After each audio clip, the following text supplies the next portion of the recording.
ओम सच्चिदानंदरूपाय विश्वोत्पत्त्यादिहेतवे तापत्रय विनाशाय श्रीकृष्णाय वयं नमः। भक्तजनों,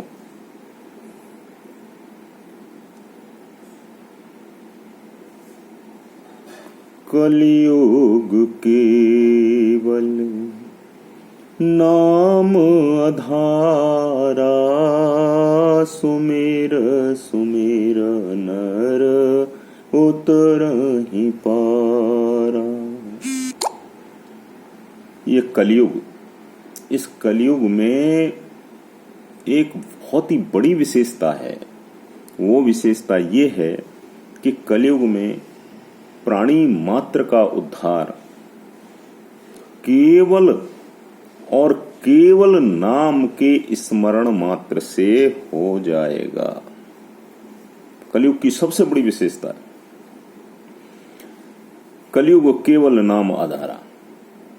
कलियुग में भगवान का नाम लेना ही पर्याप्त है। नाम कैसे लिया जाए? नाम किसी तरह से लो। कोई कहे नहीं जी बैठ करके योग साधना करके, नहीं, ऐसा कुछ नहीं है। जैसे भगवान का नाम जिह्वा पर भगवान का नाम आए, भाव को भाव अनख आलसहु, नाम जपत मंगल दिशि दसहु। वो स्वामी तुलसीदास जी कह रहे हैं, ये भाव से, कुभाव से, आलस्य में जैसे भी भगवान का नाम लो, वो नाम उद्धार करेगा। कंस दिनों रात कृष्ण का नाम लेता था। कृष्ण उसके मन में बस गया था। उठता तो कृष्ण दिखते, सोता तो सपने में कृष्ण दिखते। कृष्ण ही कृष्ण। भय से दिखा या प्रेम से देखो, राधा को प्रेम से दिखते थे, गोपियों को प्रेम से दिखते थे, और कंस को भय के रूप में दिखते थे। लेकिन कैसे भी दिखो, भगवान का नाम उद्धार करने वाला है। बस मन निर्मल होना चाहिए। कपट, छल, छिद्र ये भगवान को नहीं भाते हैं। निर्मल मन मोहि जे भावा, मोहि कपट छल छिद्र न भावा। देखिए, भगवान प्राप्ति के कई साधन हैं। भगवत प्राप्ति के कई साधन ग्रंथों में बताए गए हैं। जप, तप इत्यादि कई हैं। तपस्या करना, तपस्या इत्यादि कलियुग में संभव नहीं है। इसलिए केवल नाम जपना ही भगवान को प्राप्त करने के लिए पर्याप्त है। भगवान के नाम में भगवान से भी अधिक शक्ति होती है। भगवान, कभी कभी देखा होगा कि कोई काम, तुम जाते हो काम के लिए और तुम्हारे नाम से, किसी के नाम से वो कार्य हो जाता है। नाम लेने पर कि फलाने आदमी का मैं काम, उसने मुझे भेजा है, उसके नाम से ही काम हो जाता है। तो नाम में बड़ी शक्ति होती है। यहां भगवान का नाम है, वो नाम में बड़ी शक्ति होती है। जब समुद्र में पुल बांधा जा रहा था तो नल नील इत्यादि सभी वानरों ने राम नाम अंकित पत्थर उठा उठा करके फेंके थे और वो तैर रहे थे और वो उससे पुल बन गया। तो भगवान राम ने भी एक पत्थर लेकर के फेंका और वो पत्थर डूब गया। तो वहां बड़ा आश्चर्य हुआ कि देखो, नल नील नाम लिख करके पत्थर फेंक रहे हैं, वो तो पत्थर तैर रहे हैं, और भगवान स्वयं पत्थर फेंक रहे हैं, वो पत्थर डूब गया। तो यह नाम में बड़ी शक्ति है। भगवान ने कहा, देखो मैं तो जिसको छोड़ देता हूं उसका तो फिर उद्धार करने वाला दुनिया में कोई नहीं है। तो ये पत्थर कैसे रुक जाएगा, ये तो डूबेगा ही।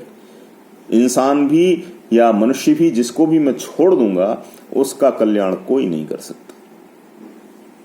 कलयुग केवल नाम आधारा, सुमिर सुमिर नर उतर ही पारा। कलयुग में केवल नाम ही आधार है। भगवान प्राप्ति का एक वैराग्य भी साधन है। अब कहेंगे साहब वैराग्य तो गृहस्थी में बड़ा मुश्किल है।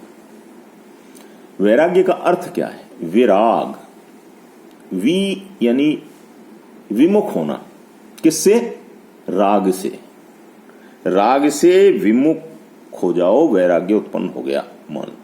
जब राग मन में समाप्त हो जाएगा तो वो वैराग्य उत्पन्न हो गया। वैराग्य का मतलब है विराग, राग से विमुख होना, विमुख हो जाओ। राग द्वेष ये मन में नहीं होना चाहिए। और वैराग्य उत्पन्न करने के बाद राम का भजन करो, कृष्ण का भजन करो, भगवान का भजन करो, नारायण का भजन करो, नारायण का नाम लो, निश्चित रूप से कल्याण होगा। इस संबंध में एक कथा आती है कि अजामिल नाम के एक पंडित जी थे।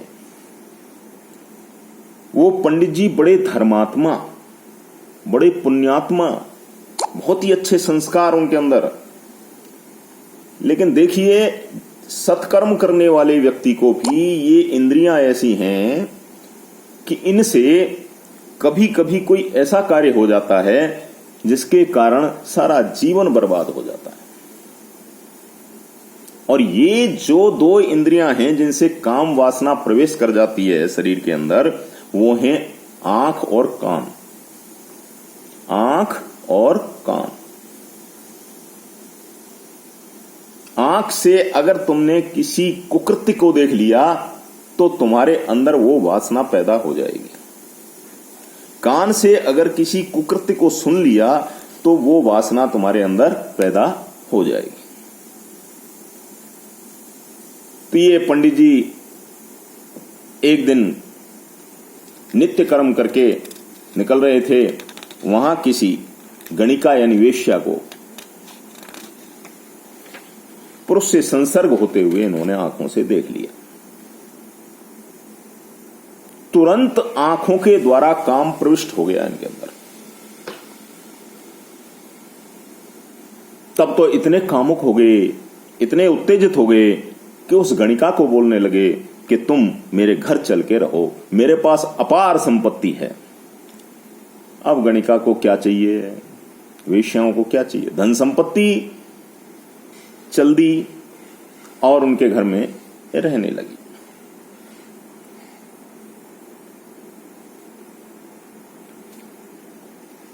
उनके घर में जैसे ही प्रवेश किया तब तो अजामिल जी बताने लगे ये मेरी पत्नी है,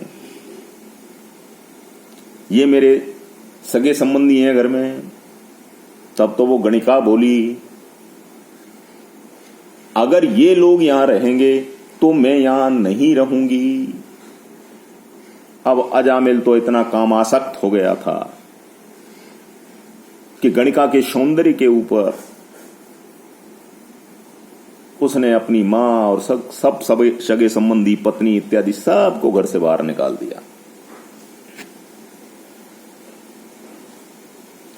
गणिका के साथ रहने लगे।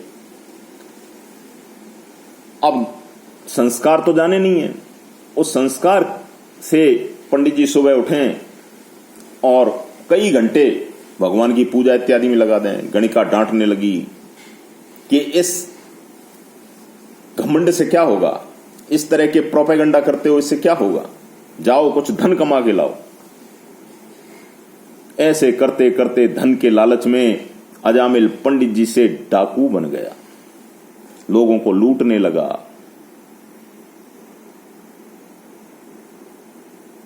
काली पट्टी माथे पर बांधे और सबको लूटने लगा। जहां से वो निकल जाए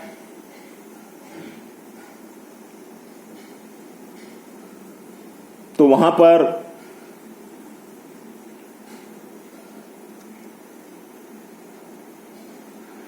दुकानें बंद हो जाएं, लोग निकलना बंद करते हैं उससे सामने से। डकैत बन गया। धीरे धीरे